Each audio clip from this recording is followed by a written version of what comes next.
마가복음 강의 68번째 시간 베드로의 배반 예고라는 제목의 말씀을 가지고 오늘 함께 은혜 받기를 원합니다.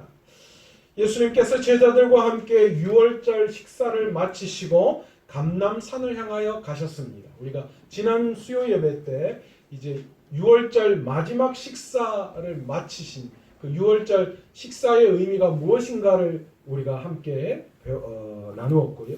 그리고 이제 그 끝이 이제 예수님께서 그 모든 유월절 식사를 마치시고 찬미하고 감람산으로 갔다. 그렇게 마감 주였습니다. 그런데 예수님께서 이 감람산을 향하여 가시다가 오늘 본문 32절에 보시면 겟세마네라고 하는 곳에 이르렀다. 그렇게 이야기를 하고 있습니다.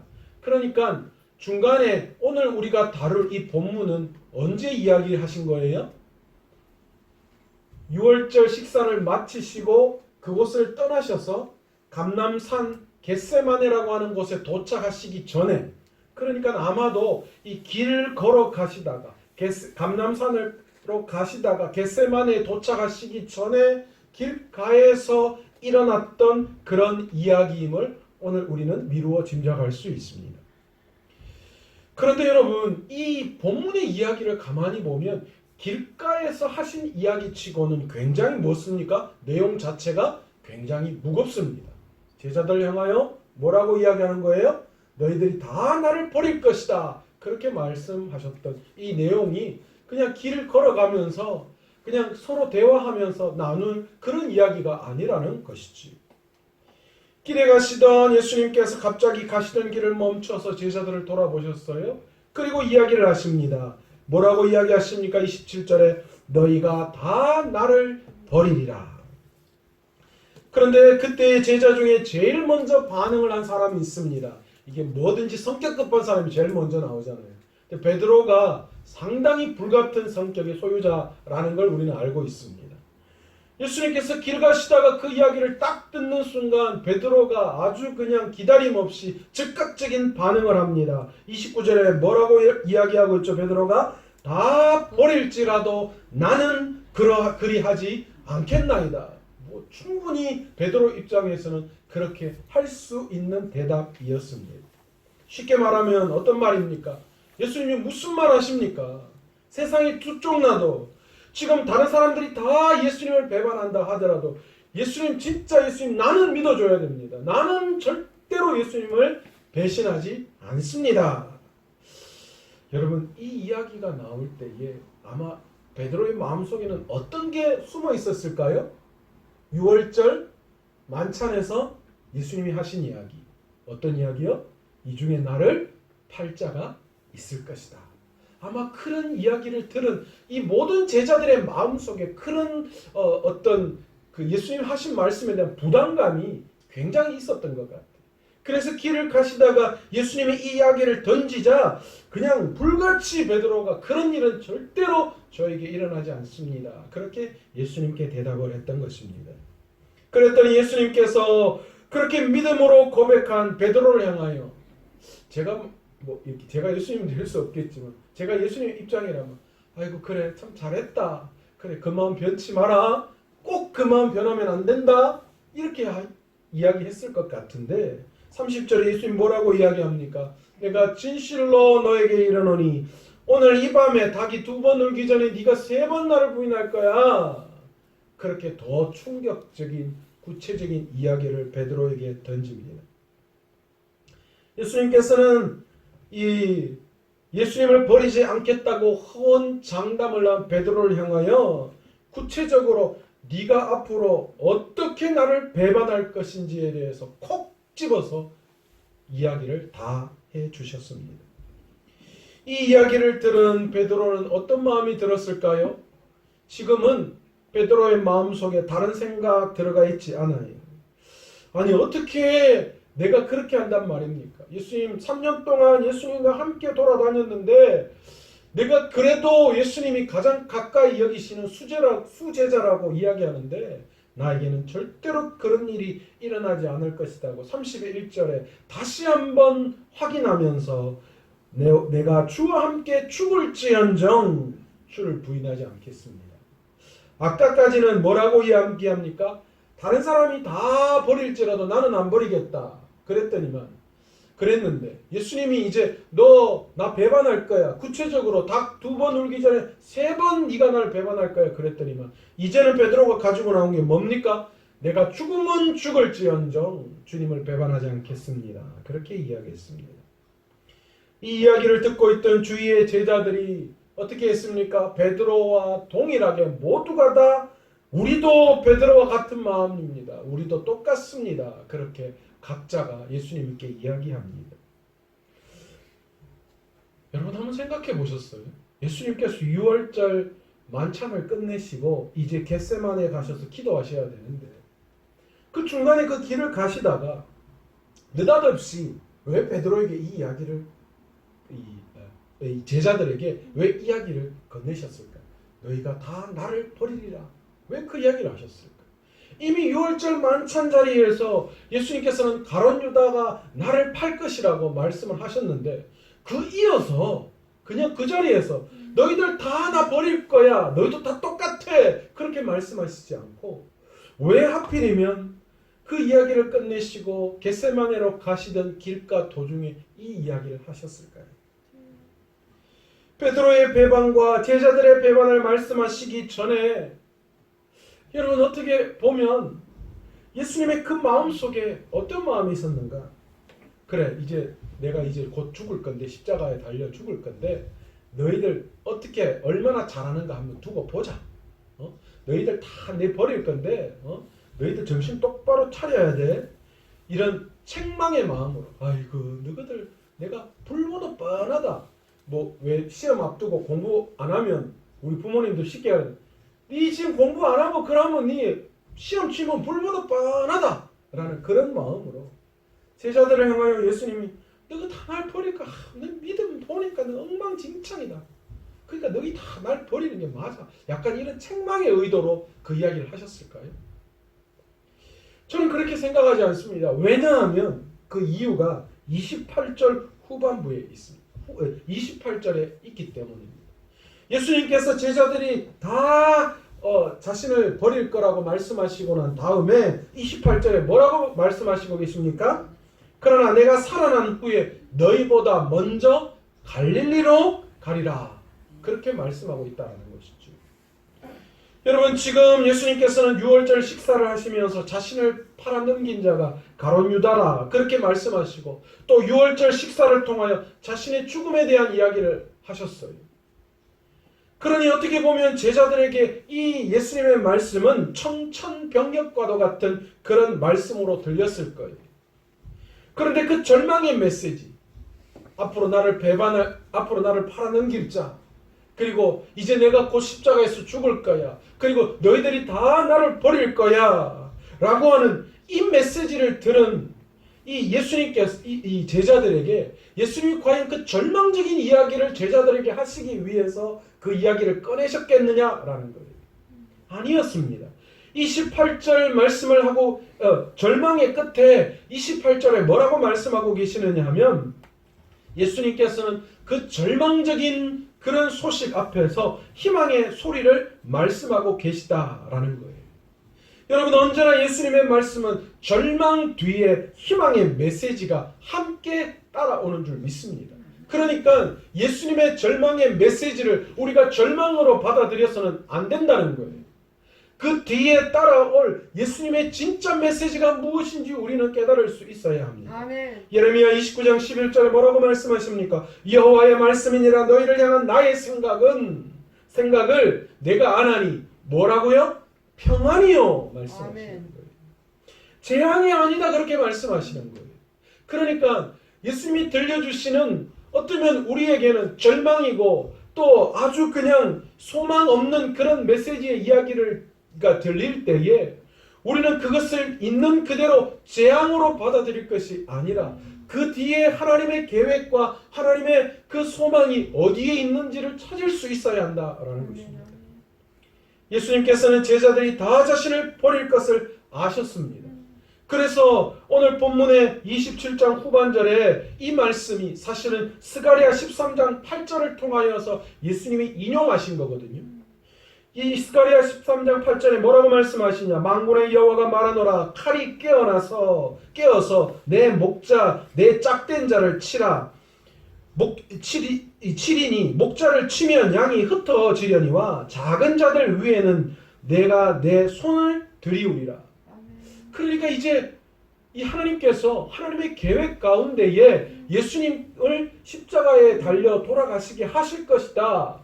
그렇게 너희들을 다 흩어 놓을 것이다. 그렇게 이미 예언해 놓으신 거예요. 예수님이 그 길을 그냥 걸어가시는 거예요. 이 메시지만을 두고 본다면 어쩌면 제자들에게는 엄청난 절망이고 엄청난 낙심거리가 될 수 있습니다. 그런데 예수님께서는 그 이야기로 끝내신 것이 아니라 중요한 메시지를 뒤에 하나 더 붙이셨어요. 그 메시지가 뭐냐? 다 너희가 나를 버리리라 라고 하신 그 절망의 메시지 뒤에 너희보다 먼저 갈릴리로 가리라 말씀하시는 거예요. 여러분, 너희보다 먼저 갈릴리로 가리라 하는 메시지 속에는 무슨 의미가 포함되어 있습니까? 예수님의 죽음이 그냥 죽음으로 끝나는 게 아니라는 메시지예요. 내가 너희보다 먼저 갈릴리로 가리라. 내가 죽지만 너희보다 먼저 갈릴리로 가리라는 말은 예수님의 십자가의 죽음이 끝이 아니라 다시 살아나시는 아멘. 부활의 영광이 그 속에 포함되어져 있는 것이죠. 그리고 다시 너희에게 갈릴리로 가서 절망 가운데 있는 너희들을 만나줄 것이다. 다른 말로 새로운 희망, 새로운 계획, 하나님의 진정한 계획을 너희에게 말씀해 주실 것이다 라는 아멘. 메시지가 이 말 속에 포함되어져 있다는 거예요. 그런데 지금 제자들, 베드로와 제자들은 예수님의 이 말씀, 이 뒤에 내가 너희보다 먼저 갈릴리로 가리라고 이야기했던 이 메시지가 아니라 그 앞에 뭐요? 너희가 다 나를 버리리라. 여기에 그냥 뭐하고 있는 거예요? 초점이 온통 맞춰져 있었다라는 거예요. 그 뒤에 예수님이 말씀하신 이 메시지가 들리지 않았어요. 그래서 나중에 어떤 일이 일어납니까? 너무나도 제자들이 모르니까 하나님께서 천사들을 대용해서 뭐라고요? 다시 제자들에게 말씀을 너희보다 먼저 예수님께서 갈릴리로 가서서 너희를 만나 주실 것이다. 그렇게 말씀하고 계시잖아요. 여러분, 제자들이요, 예수님이 진짜 말씀하고 싶은 그 메시지, 그것을 놓쳐버렸어요. 여러분, 우리가 못 알아들으면 예수님은 다시 말씀해 주시는 분이셔요. 아멘. 그런데 그럴 때에 처음 말씀을 듣는 것과 나중에 말씀을 듣는 것에 차이가 있습니다. 무슨 차이가 있어요? 우리가 처음 말씀하신 그 말씀을 제대로 듣지 못하면, 그래서 그 말씀에 순종하지 못하면 우리의 삶이 고생이 따라온다는 거예요. 불필요한, 경험하지 않아도 될 고생이 우리에게 있다, 생겨난다라는 것입니다. 우리는 우리의 부족함과 또 부주의함 때문에 하나님의 말씀을 놓치는 경우가 얼마나 많은지 몰라요. 내가 잘못하고 내가 제대로 말씀을 해석하지 못해놓고는 원망과 불평은 하나님께로 다 돌려버리는 경우가 우리 안에 얼마나 많은지 모른다는 거예요. 때로는 하나님의 음성을 전체로 듣지 못하고 부분적으로 듣고 그래서 절망하고 낙심해버리는 경우가 우리 안에 너무나도 많이 있다는 거예요. 오늘 베드로와 제자들의 모습을 보면서 우리는 그 그림을 그릴 수밖에 없습니다. 예수님께서 6월절 만찬 가운데 가룟 유다의 배신에 대한 이야기를 하실 때에 베드로의 마음속에는 어떤 마음이 들었는가? 비교의식이 삭트기 시작했어요. 신앙의 비교의식. 내가 가룟 유다는 되지 않아야지. 내가 그런 모습은 되지 않아야지. 내 지금 신앙이 어떤가? 내가 저할보다, 내가 야고보보다, 내가 요한보다 과연 내 신앙은 어떤가? 그런 어떤 비교의식에 사로잡혔던 것 같아요. 그래서 베드로의 마음속에 나는 가룟 유다와 다르다라는 그런 의식이 자신의 마음속에 솟아났던 것 같아요. 제자들도 마찬가지였어요. 그래서 예수님이 이 이야기를 너희들이 다 나를 버리리라 말씀하셨을 때에 어쩌면 베드로가 흥분해서 무슨 이야기 하시는, 나는 가룟 유다하고는 다른 사람입니다. 나는 절대 그런 일이 없습니다. 그렇게 이야기해요. 제자들도 그렇게 반응했던 거예요. 그런데 여러분, 우리가 알아야 할 게 있습니다. 여러분, 우리의 신앙은 결코 상대적이지 않습니다. 저 사람이 저만큼 있기 때문에 나는 요만큼밖에 없기 때문에 하나님이 그것으로 책망하시는 분이 아니에요. 너는 왜 쟤보다 저렇게 못해? 절대 하나님은 그렇게 우리의 신앙을 바라보시는, 상대적으로 우리의 신앙을 바라보시는 분이 아니에요. 하나님은 여전히 나와 하나님, 여러분 개개인과 하나님과의 1대1의 관계 속에서 우리의 신앙을 찾으시는 분이시지, 아멘. 모든 사람을 상대화시켜서 평균화시켜서 그렇게 비교하면서 우리의 신앙을 바라보시는 분이 아니심을 깨닫는 저와 여러분 되시기를 원합니다. 아멘. 그러면 만약에 상대적으로 우리의 신앙을 바라보신다면 과연 우리가 하나님 앞에 이 신앙의 저울질을 할 때 과연 우리가 하나님 앞에 나아갈 수 있을 만큼의 그 어떤 것이 있을까요? 없어요. 여러분, 베드로의 모습을 가만히 보십시오. 이렇게 자신의 신앙의 비교의식 속에 빠져서 나는 가룟 유다하고 다르다라고 그렇게 생각할 때에, 그래서 신앙의 상대주의에 빠져 있을 때 예수님이 그 이야기했을 때 반응이 어땠어요? 전혀 아닙니다. 그렇게 이야기했잖아요. 그런데 나중에 예수님께서 갈릴리에서 베드로를 다시 만나셔서 베드로에게 질문하시잖아요. 내가 너를 사랑하느냐? 3번 물으실 때에 베드로가 어떻게 대답하고 있습니까? 어떻게 대답하십니까? 자신 있게 주님, 처음 네가 나를 버리리라 말씀하셨을 때 그때의 반응이 아니에요. 수줍고 부족하고 연약한 마음으로 주님, 내가 주님을 사랑하는 주님께서 아시잖아요. 그렇게 자신을 철저하게 낮추어 평가하고 있는 것을 우리는 볼 수 있습니다. 여러분, 이제 과거에 비교의식에 사로잡혀서 나는 가룟 유다와 달라라고 생각했던 그 베드로의 신앙이 아니에요. 다시 갈릴리에서 베드로를 만나고 다시 갈릴리에서 제자들을 만나주셨던 예수님이 제자들을 만나주셨을 그때의 베드로와 제자들의 모습은 완전히 달라졌다라는 것입니다. 여러분, 우리의 신앙도 마찬가지입니다. 여러분, 상대적 우월주의나 상대적 박탈감에 빠지지 않기를 원합니다. 여러분, 가만히 보면 우리 안에 그런 모습이 너무나도 많아요. 큰 교회 다니고 뭔가 외적으로 보여지는 어떤 것들이 있을 때 괜히 교회 안에서도, 신앙 안에서도 목에 힘이 들어가고 어깨에 힘이 들어가는 그런 모습들이 우리 안에 얼마나 많은지 몰라요. 자보다는 낫지 내가. 누구보다는 낫지 내가. 그리고 큰 교회 다니면서 얼마나 우쭐거리는지 몰라요. 여러분, 큰 교회 다니면 믿음도 커집니까? 작은 교회 다니면 믿음은 작아져요? 여러분, 그렇지 않습니다. 여러분, 그렇게 우리의 신앙을 상대주의적으로 바라볼 게 아니에요. 내가 없으면, 내가 못 가지면, 내가 다른 것보다 부족하면 하나님이 그것을 부족하게 보시는 분입니까? 아닙니다. 여전히 하나님은 우리 있는 그대로 나와 하나님과의 관계 속에서 우리를 바라보고 계시다는 사실을 우리는 깨달을 수 있어야 해요. 아멘. 그래야 우리의 신앙이 바로 세워질 수 있다라는 겁니다. 또 한 가지 오늘 본문을 통해 우리가 볼 수 있는 것은 바로 우리의 연약함입니다. 여러분, 베드로는 지금 자신이 그렇게 할 수 있다라고 장담하고 있어요. 무슨 말씀하십니까? 나는 주님을 절대로 안 버립니다. 그런데 여러분, 어떻습니까?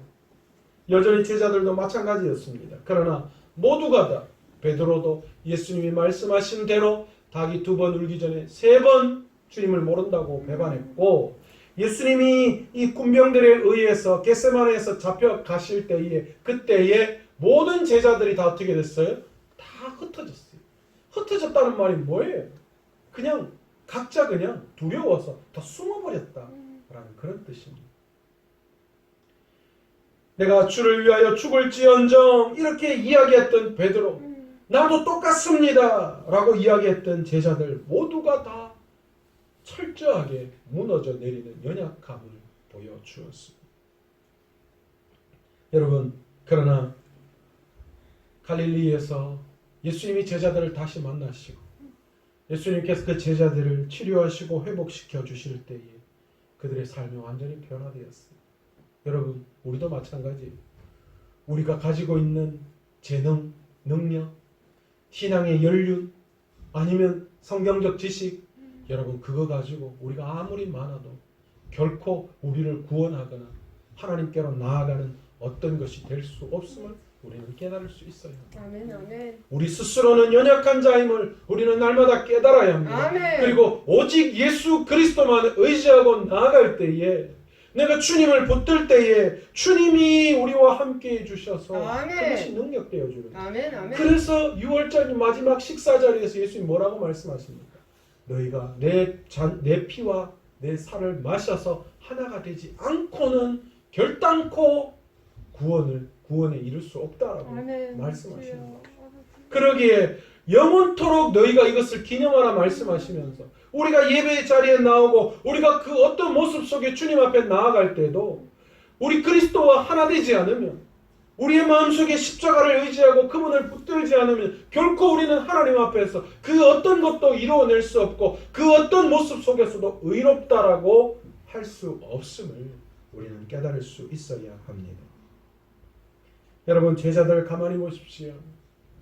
그렇게 예수님을 떠나버렸던 그 제자들, 그러나 자신의 연약함을 하고 마가의 다락방에서 오순절 기도할 때에 성령이 그들에게 강림하고, 그래서 그들이 성령을 의지하고 나아갈 때에 기꺼이 복음을 위해서 목숨을 내어놓고 고난을 극복하고 결국은 하나님께서 말씀하신 그 놀라운 복음 전도의 사명을 다 감당했던 제자들, 그리고 또한 믿음의 선조들을 우리는 말씀을 통하여서 바라보게 됩니다. 오늘 말씀을 통하여서 하나님의 일은 우리의 의지로 되는 것이 아님을 깨달을 수 있는 저와 여러분 되시기를 원합니다. 내가 뭘 한다고 해서 되는 것이 아니라는 것. 오직 예수 그리스도의 능력만 의지하고 나아갈 때, 그리고 하나님이 말씀하신 말씀대로 순종하며 믿음의 길을 걸어갈 때에 하나님이 이루어 주시는, 아멘. 하나님께서 성령을 통하여 능력을 행사해 주시는 분이신 줄 믿습니다. 아멘, 아멘. 그러게 오늘 이 말씀을 통하여서 여러분 자꾸만 우리의 신앙을 상대적으로 평가하지 말아요. 여러분, 우리의 신앙 말고도 우리의 이 땅에서의 삶도 마찬가지예요. 하나님과 나와의 관계만 생각하면 절망스럽지 않습니다. 아멘. 그런데 왜 절망스럽습니까? 왜 자꾸 원망과 불평이 납니까? 다른 사람은 아닌데 왜 나만 그렇습니까? 라는 비교의식, 비교신앙, 또 때로는 교만이 어디에서 나옵니까? 나는 저 사람보다는 다르다라는 마음, 거기에서 나오는 거 아니겠습니까? 여러분, 제가 요즘 욥기 새벽마다 설교하는데 제가 그 말씀 드렸어요. 저도 마찬가지예요. 큰 교회 목회자들 바라보면서 참 부럽기도 하고 막 그랬는데 어느 날 갑자기 그 부러워했던 목사님이 사고를 저지른다든지 그 교회에 뭐 문제가 생겨서 어려움을 당하면 우리 마음속에 어떤 생각이, 그 바라네 그럴 줄 알았다네. 참나 뭐 별거 없네 뭐. 여러분, 여전히 이런 마음 자체가 무슨 마음이? 교만한 마음이에요. 교만한 마음. 나도 똑같아요. 나도 똑같아요. 저와 여러분 다 똑같잖아요. 여러분, 우리는 원망하고, 여러분 우리는 정죄하고, 우리는 판단할 언어를 하나님이 우리에게 주신 적이 없습니다. 우리는 오직 십자가의 능력만 의지하고 아멘. 주님의 사랑을 드러내는 그 일만 하라고 우리에게 허락해 주신 거예요. 아멘, 아멘. 그러게 오늘도 그 주님을 의지하고 성령님의 능력으로 행하시는 놀라운 능력이 나타나는 교회와 성도님들과 또한 성도님들의 가정 되시기를 간절히 축원합니다. 아멘. 오늘